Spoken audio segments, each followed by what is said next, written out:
ಎಲ್ಲ ಗುರುಗಳ ಹಿಂದೆ ಆ ಗುರು ಶಕ್ತಿ ಯಾವುದು ಅನ್ನೋದನ್ನ ತಿಳಿಸ್ಕೊಟ್ರಿ. ದತ್ತಾತ್ರೇಯನ ಆರಾಧನೆ ಮಾಡಬೇಕು ಅನ್ನೋದನ್ನ ತಿಳಿಸ್ಕೊಟ್ರಿ ಶಾಸ್ತ್ರಿಗಳೇ. ಈಗ ಸಂದೇಶಗಳನ್ನ ನೋಡ್ತಾ ಹೋಗೋಣ. ಮೊದಲಿಗೆ ಮಧುಗಿರಿಯಿಂದ ಹರೀಶ್ ಅಂತ, ಇವರ ಜನ್ಮ ದಿನಾಂಕ 14ನೇ ತಾರೀಕು 1ನೇ ತಿಂಗಳು 1998 ಬೆಳಗಿನ ಜಾವ 5:30ಕ್ಕೆ.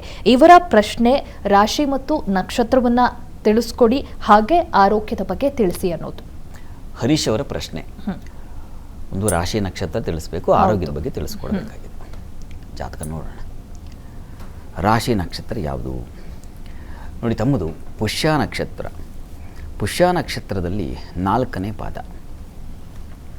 ತಮ್ಮದು ಪುಷ್ಯ ನಕ್ಷತ್ರ, ಕರ್ಕಟಕ ರಾಶಿ.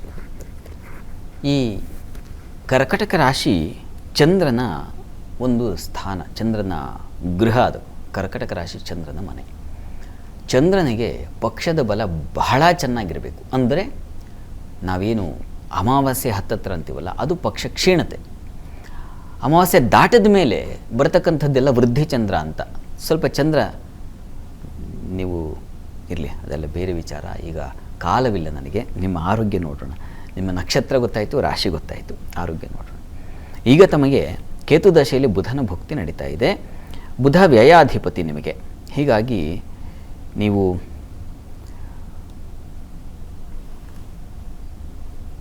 ಚಂದ್ರನಿಂದ ವ್ಯಯ, ಆದರೆ ಲಗ್ನಾತ್ ಆತ ಸಪ್ತಮಾಧಿಪತಿ. ಹೀಗಾಗಿ ರವಿ ಯುಕ್ತನಾಗಿದ್ದಾನೆ. ಮೌಢ್ಯತೆ ಇದೆಯಾ ಅಂದರೆ ಮೌಢ್ಯತೆ ಇಲ್ಲ. ಹೀಗಾಗಿ ಆರೋಗ್ಯದ ಬಗ್ಗೆ ಹೆಚ್ಚು ತಲೆ ಕೆಡಿಸ್ಕೊಳ್ಳೋದು ಬೇಡ. ನೀವು ಸರಳವಾಗಿ ಹತ್ತಿರದಲ್ಲಿ ಯಾವುದಾದ್ರು ವಿಷ್ಣು ಸನ್ನಿಧಾನ ಇದ್ದರೆ ಅದಕ್ಕೆ ಅಭಿಷೇಕವನ್ನು ಮಾಡಿಸಿ. ಪುರುಷ ಸೂಕ್ತದಿಂದ ಅಭಿಷೇಕ, ಶ್ರೀ ಸೂಕ್ತ, ಪುರುಷ ಸೂಕ್ತಗಳಿಂದ ಅಭಿಷೇಕ ಮಾಡಿಸಿ ತೀರ್ಥ ಸೇವನೆ ಮಾಡಿದ್ರೆ ಸಾಕಾಗುತ್ತೆ. ಮುಂದಿನ ಸಂದೇಶ ಶಾಸ್ತ್ರಿಗಳೇ, ಆದರ್ಶದ ಬೆಂಗಳೂರಿಂದ. ಇವರ ಹುಟ್ಟಿದ ದಿನಾಂಕ 16ನೇ ತಾರೀಕು 9ನೇ ತಿಂಗಳು 2002 ಮಧ್ಯಾಹ್ನ 1:15. ಆರೋಗ್ಯ ಮತ್ತು ಕೆಲಸ ಜೊತೆಗೆ ವಿದೇಶಕ್ಕೆ ಹೋಗುವ ಅವಕಾಶ ಇದೆಯಾ ಅನ್ನೋದು ಇವರ ಪ್ರಶ್ನೆ. ಆದರ್ಶ ಅವರ ಪ್ರಶ್ನೆ ಒಂದು ಆರೋಗ್ಯ ಮತ್ತೆ ವೃತ್ತಿ ಕೇಳಿದ್ದಾರೆ, ಮತ್ತು ವಿದೇಶಕ್ಕೆ ಹೋಗೋ ಅವಕಾಶ ಇದೆಯಾ? ಜಾತಕ ನೋಡೋಣ. ಆರೋಗ್ಯ ಬಲ ನೋಡೋಣ ಮೊದಲಿಗೆ. ನಿಮ್ಮದು ಧನುರ್ ಲಗ್ನ. ಲಗ್ನಾಧಿಪತಿ ಗುರು ಅಷ್ಟಮದಲ್ಲಿದ್ದಾನೆ, ಆದರೆ ಉಚ್ಚ ಸ್ಥಾನದಲ್ಲಿದ್ದಾನೆ. ಇರಲಿ, ತೊಂದರೆ ಇಲ್ಲ.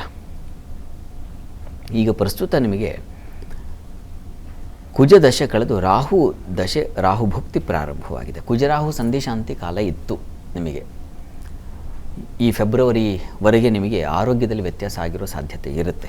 ಯಾಕೆಂದರೆ ಸಂಧಿಶಾಂತಿ ಕಾಲ. ಆ ಕಾರಣದಿಂದಾಗಿ ಸಂಧಿಶಾಂತಿ ಮಾಡಿಸಿದ್ದೀರಾ, ಆ ಒಂದು ಡೀಟೇಲ್ಸನ್ನು ತಾವು ಕೊಟ್ಟಿಲ್ಲ. ಈಗ ರಾಹು ಪ್ರಾರಂಭವಾಗಿದೆ. ರಾಹು ಷಷ್ಠದಲ್ಲಿದ್ದಾನೆ. ಅದು ಸ್ವಲ್ಪ ಮಟ್ಟಿಗೆ ರೋಗವನ್ನು ಬಾಧಿಸುತ್ತೆ. ಹೀಗಾಗಿ ಸಂಧಿಶಾಂತಿ ಮಾಡಿಸಿದರೆ ಬೇರೇನು ಬೇಡ. ಮಾಡಿಸಿಲ್ಲ ಅಂತಂದರೆ ಒಂದು ರಾಹುಗ್ರಹ ಶಾಂತಿ ಮಾಡಿಸಿದ್ರೆ ತುಂಬ ಒಳ್ಳೆಯದು. ಅದು ನಿಮ್ಮ ಆರೋಗ್ಯವನ್ನು ಕಾಪಾಡುತ್ತೆ. ಮತ್ತು ವಿದೇಶಕ್ಕೆ ವೃತ್ತಿ, 2 ವಿಚಾರ ಕೇಳಿದರೆ ವೃತ್ತಿ ತುಂಬ ಚೆನ್ನಾಗಿದೆ. ಅದು ಭದ್ರಯೋಗ ಅಂತ, ಭೂಪೋ ಭದ್ರಕ ಯೋಗಿ ಅಂತ, ಸ ಕುಶಾಗ್ರ ಬುದ್ಧಿರಮಲೋ ವಿದ್ವಜ್ಜನ ಶ್ಲಾಘಿತೋ ಅಂತ ಹೇಳುತ್ತೆ. ತುಂಬ ಚೆನ್ನಾಗಿದೆ. ಒಳ್ಳೆಯ ವೃತ್ತಿಗೆ ಅವಕಾಶಗಳು ಖಂಡಿತ ಚೆನ್ನಾಗಿದೆ. ವಿದೇಶಕ್ಕೂ ಅವಕಾಶಗಳಿದ್ದಾವೆ ನಿಮಗೆಲ್ಲ. ಈಗ ಟೈಮ್ ಚೆನ್ನಾಗಿದೆ.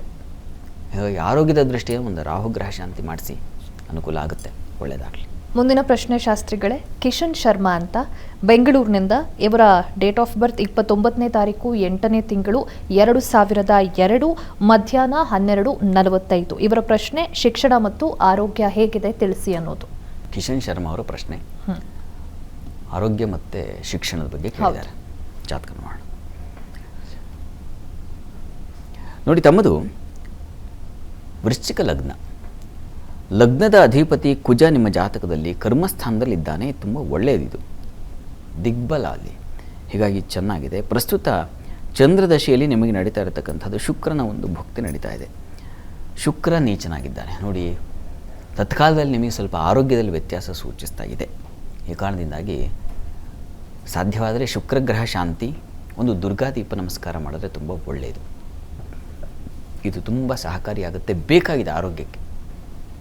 ಯಾವಾಗ ಗ್ರಹಗಳು ಬಲಹೀನವಾಗಿರುತ್ತೋ ಆ ಸಂದರ್ಭದಲ್ಲಿ ಒಂದು ಆರಾಧನೆ ಮಾಡಬೇಕು. ಅದು ನಮ್ಮ ದೇಹದ ಶಕ್ತಿಯನ್ನು ಪುಷ್ಟಿಗೊಳಿಸುತ್ತೆ. ಹಾಗಾಗಿ ಅದನ್ನು ಮಾಡಿ. ಎರಡನೇದು, ತಾವು ಶಿಕ್ಷಣದ ಬಗ್ಗೆ ಕೇಳಿದ್ದೀರಾ.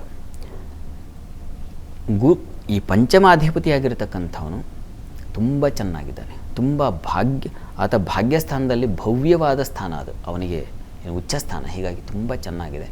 ಹೀಗಾಗಿ ನೋಡಿ, ನೀವು ಒಂದು ಮೆಡಿಕಲ್ ಫೀಲ್ಡ್ ಆಯ್ಕೆ ಮಾಡಿಕೊಂಡಿದ್ದಿದ್ದರೆ ತುಂಬ ಚೆನ್ನಾಗಿರ್ತಾ ಇತ್ತು. ಅಥವಾ ತತ್ಸಂಬಂಧಿ ನೀವು ಪ್ಯಾರಾಮೆಡಿಕಲ್ ಇತ್ಯಾದಿ ಕೋರ್ಸ್ಗಳನ್ನು ಮಾಡಿಕೊಂಡ್ರೆ ತುಂಬ ಚೆನ್ನಾಗಿದೆ. ಒಳ್ಳೆ ಸಂಪಾದನೆ, ಒಳ್ಳೆ ಕೀರ್ತಿ ಗಳಿಸ್ಲಿಕ್ಕೆ ಅವಕಾಶ ಇದೆ. ಶ್ರದ್ಧೆಯಿಂದ ಮಾಡಿ, ಒಳ್ಳೆಯದಾಗಲಿ. ಶಾಸ್ತ್ರಿಗಳೇ, ಸಂದೇಶಗಳಿಗೆ ಉತ್ತರವನ್ನು ತಿಳಿಸ್ಕೊಟ್ರಿ, ಪರಿಹಾರಗಳನ್ನು ಕೂಡ ತಿಳಿಸ್ಕೊಟ್ರಿ. ಈಗ 12 ರಾಶಿಗಳ ಫಲಾಫಲವನ್ನು ನೋಡಬೇಕು. ಈ ದಿವಸ ಗುರುವಾರ ಆಗಿರೋದ್ರಿಂದ ಚಂದ್ರಬಲ ಹಾಗೆ ಗುರುಬಲ ಎರಡೂ ಇದ್ರೆ ಉತ್ತಮ ಅಂತ ಹೇಳ್ತಾ ಇದ್ರಿ. ಹಾಗೆ ಅದರ ಪ್ರಭಾವಗಳು ರಾಶಿಗಳ ಮೇಲೆ ಯಾವ ರೀತಿ ಇದೆ ಅಂತ ತಿಳಿಸ್ಕೊಡಿ. ಆದರೆ ಅದಕ್ಕೂ ಮುಂಚೆ ಒಂದು ವಿರಾಮ ತಗೊಂಡು ಬರೋಣ. ಜಾತಕ ಫಲ ವಿಶೇಷ ಕಾರ್ಯಕ್ರಮ ಮುಂದುವರಿಯುತ್ತೆ ಪುಟ್ಟ ವಿರಾಮದ ಬಳಿಕ.